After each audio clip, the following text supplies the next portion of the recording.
법원행정처장님, 예. 그 사법부의 신뢰는 결국에 재판으로서 확보해야 되는 거 아니겠습니까? 그렇습니다. 좋은 판결, 국민들이 상식적으로 납득할 수 있는 판결을 통해서 확보해야 되는 것 같습니다. 예. 동의하시죠? 그렇습니다.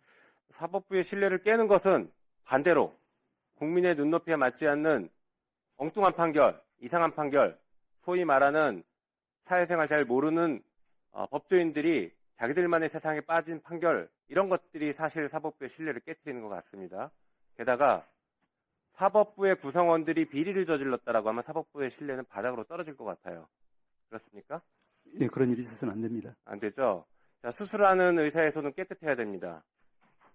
재판을 하는 판사들은 더 청렴해야 되고, 다른 공무원들보다 더 청렴하고 법을 더 잘 지켜야 되고, 특히나 뇌물과 관련해서는 더 철저하게 자기 관리를 해야 됩니다. 동의하십니까? 그렇습니다. 너무나 당연한 말씀입니다. 제가 제보를 하나 받았습니다. 지금 재판을 하고 있는 어떤 판사가 룸살롱에서 접대를 받았다라고 하는 매우 구체적인 제보를 받았습니다. 룸살롱 구체적으로 특정했고, 그 룸살롱에서 1인당 100에서 200만 원 정도의 비용이 나오는 룸살롱에서 여러 차례 술을 마셨고, 단 한 번도 그 판사가 돈을 낸 적이 없다, 접대를 받았다 라고 구체적인 제보를 받았습니다. 이런 제보가 있다면 법원행정처는 어떤 조치를 취해야 됩니까? 일단 제가 그 이야기는 금시초문이라서 제가 일반적인 절차가 뭐가 있습니까? 당연히 이제 우리 독립된 기관인 윤리감사실에서 조사를 할 것 같습니다. 이 사안 조사하시겠습니까? 제가 구체적으로 말씀드리면? 제가 지금 처음 듣는 이야기라서 나중에 자료를 주시면은, 네. 그리고 저희들이 물론 행정처에서 관여하는 것은 아니고 아시겠지만 윤리감사실에서 그 부분에 대해서 당연히 법원행정처장님도 그 권한이 있는 것 같던데요. 그렇지 않습니다. 감사위원회 규칙 보면. 그렇죠. 예. 자, 그 판사가 지금 누구 재판을 하는지 아십니까? 내란숙의 윤석열을 재판하고 있어요. 그 판사가. 그 판사가 바로 내란숙의 윤석열을 재판하고 있는 지기영 부장판사인데, 그 판사가 이렇게 수차례 고급 룸사롱에서 술 접대를 받았다라는 아주 구체적이고 신빙성 있는 제보, 거기다가 사진까지 제보가 들어왔습니다. 이거 어떻게 하겠습니까? 어떤 조치를 취하겠습니까? 저는 생각할 수 없는 일이라서 지금 답변 드리기는 어렵습니다. 당장 감찰 시작부터 해야 되지 않겠습니까? 이 정도면? 확인을 해보겠습니다. 확인이 아니라 필요하면 제가 사진이랑 자료는 드릴 수 있는데 감찰 시작해야 되지 않겠냐고요. 그 부분은 말씀드린 것처럼 이제 우리 독립된 기관인 윤리감사실에서 절차를 일단 이 정도 문제가 되면 재판부터 바로 직무 배제하고 당장 감찰해야 되는 거 아닙니까? 이거 일반 공직사회에서 이런 비슷한 일이 제보가 되면 어떡합니까? 네, 당장 직무 배제하고 감찰하고 필요하면 수사합니다. 이런 사안은 아까 제가 분명히 말씀드렸던 것처럼 최소 100만 원이 넘는 사안이기 때문에 뇌물죄가 성립되거나 아니면 적어도 청탁금지법 8조 1항은 무조건 위반으로 보여집니다. 100만 원 이상 금품 향응 등을 받으면 곧바로 법 위반이지 않습니까? 맞죠? 네, 아주 중대한 사안입니다. 다시 한번 말씀드리지만 사법부의 신뢰는 좋은 재판도 있지만 이렇게 비리에 연루된 손이 더러운 의사가 수술하지 못하게 하는 비리에 연루된 판사들이 재판을 하지 못하게 하는 게 필요합니다. 그 접대 도대체 누구로부터 받았는지, 윤석열 재판은 왜 이렇게 이상하게 흘러가고 있는지 다 비공개하고 왜 그렇게 돌아가는지 이 관련성까지 다 따져보셔야 됩니다. 단순히 접대받았다는 내용 하나만으로 감찰이 끝날 게 아니라 지금 국민들이 그 재판 너무 잘못됐다라고 계속 얘기하고 있는 그 재판이 왜 잘못됐는지 체계적이고 종합적으로 감찰해서 이 법사위에 보고하십시오. 어떻게 하시겠습니까? 돌아가서 검토를 해보겠습니다. 법원 감사위원회 규칙 보면 우리 법원 행정처장님이 윤리감사관에게 필요한 조치를 권고할 수 있도록 되어 있습니다.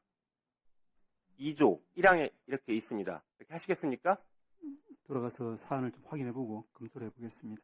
법사에 보고하십시오. 말씀 답변하십시오. 예, 검토를 해보고 말씀을 드리겠습니다. 네, 김영민 의원 수고하셨습니다. 주진 의원님, 네, 토론해 주세요. 명예를 생명처럼 여기는 법관에 대해서 의혹 제기를 하려면 기본적으로 언제 어디서 누구로부터 어떤 방식으로 로비가 이루어졌고 거기에 대한 증거가 무엇인지 구체적으로 밝혀야 한다라고 생각합니다.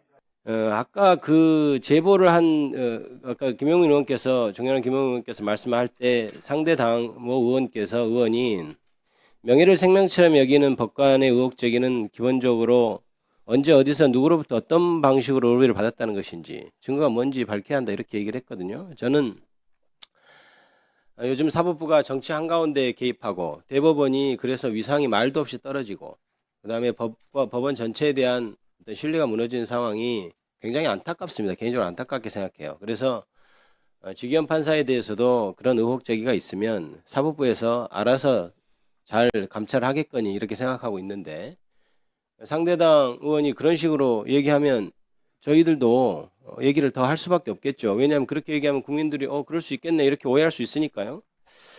마치 장소 특정도 안 되고 뭐 언제 누구랑 갔는지도 밝히지 않은 채 무슨 베네수엘라 뭐 운운하면서 마치 근거 없이 이렇게 하는 것처럼 하는데 PPT 좀 띄워볼까요? 사진 저희가 갖고 있는 저도 사실은 제보를 받았는데 김영민 의원께서 말씀하셔서 굳이 얘기를 안 하려고 했어요. 그런데 그렇게 얘기하니까 제가 지금 위에 가린 겁니다. 저희가 가지고 있는 사진 몇 개만 지금 제시를 해드리는 거예요. 입구는 저렇게 허름해 보여도 서울 강남에 있는 아주 예약제로 운영되는 최고급 룸살롱이라고 합니다. 그리고 내부 사진을 보면 보는 것 같이 굉장히 럭셔리한 내부죠. 이게 제보자가 여기를 함께 같이 갔었다는 주장입니다. 같이 갔었고 사실 다른 사진들 지기현 부장이 거기 갔었다는 사진들은 저희가 이미 가지고 있어요. 그래서 저희가 판단하기에 굉장히 신빙성이 높은 제보구나 이렇게 판단을 해서 아까 오전에 그 정도로 해서 사법부에서 적절히 감찰하고 그러면 되지 않겠나 이렇게 생각을 했던 겁니다. 그런데 자꾸 이것을 그런 식으로 마치 민주당이 무리하게 하는 것처럼 그렇게 얘기하니까 어쩔 수 없이 우리가 보여드리는 거예요. 그리고 아까 얘기했잖아요. 좋아요. 가서 자기 돈 내고 룸사롱 가건 자기 돈 내고 소고기를 사 먹건 저희는 그거는 뭐 도덕적으로 해야 저는 사실 법관이 룸사롱 가는 건 저는 조금 별로입니다. 그러나 그것까지 뭐라고 안 하겠어요. 그런데 이게 같이 간 사람이 직무 관련자입니다. 아주 문제가 되는 직무 관련자. 그리고 그 룸살롱이라고 하는데 이른바 실정법도 어길 수 있는 데 아니겠습니까? 그렇죠? 거기 간 것 자체가 문제가 아니고 그 이후에 룸살롱에서 하는 행동들이 이런 것이 실정법 위반의 소지가 분명히 있고 그 다음에 자기가 자기 돈으로 내지 않고 다른 사람으로부터 접대를 받았다면 그것도 직무 관련자라면 밀접한 직무 관련자라면 이거는 대단히 문제가 되는 행위 아니겠어요? 어떻게 생각하십니까? 그런 상황이 있어서도 안 되겠지만 그런 일이 또 발생한다고 제가 뭐라고 이야기할 수가 없고 굉장히 참담한 상황입니다. 이게 사실은 이 같이 갔던 사람이 이걸 왜 제보를 했냐면 너무 열받아서 했다는 거예요. 내란 속에 풀어주는 거 보고 이럴 수 있나 하면서 제보를 했다고 알려왔습니다.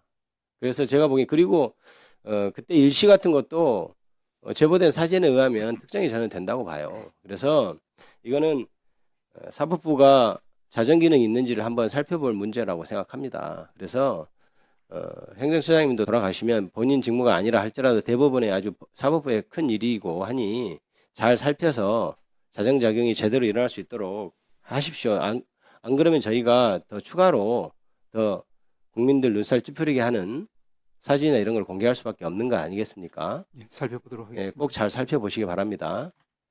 저는 이 정도로 마치겠습니다. 본행정처장님.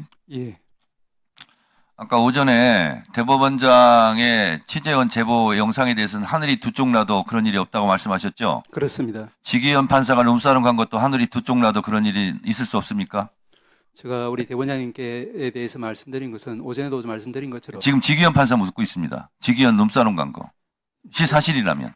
저는 우리 대법원장님을 이제 처장으로서 이제 모시면서 그분의 여러 가지 인품이나 또 이런 걸 봤기 때문에 예, 그 얘기는 말씀드린 것이고, 됐고요. 예, 네. 지부장에 대해서는 뭐 제가 드릴 말씀은 따로 없습니다. 따로 없습니까? 예.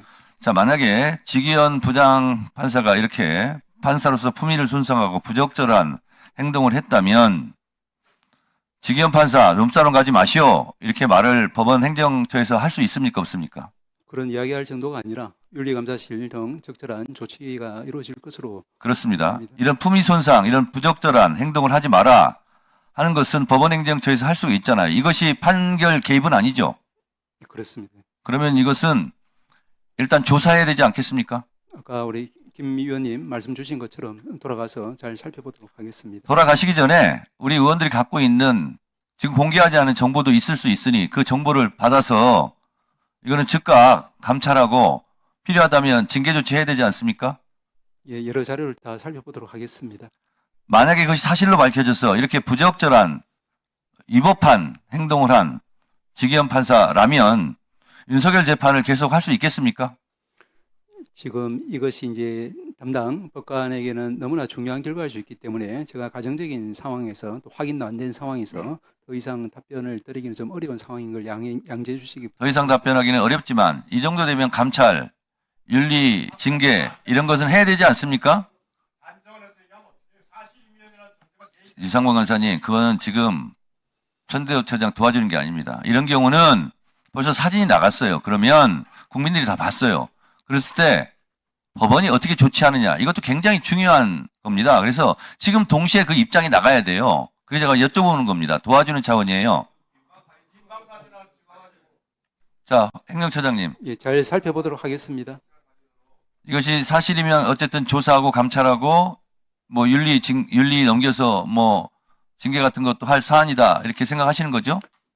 독립된 기관인 윤리감사실에서 당연히 직무에 따라서 조치할 사항이고 저희들도 나름대로 저희들이 할 수 있는 그런 부분은 살펴보겠습니다. 네. 하여튼 이런 일이 없었으면 좋겠고 그랬으면 좋겠습니다.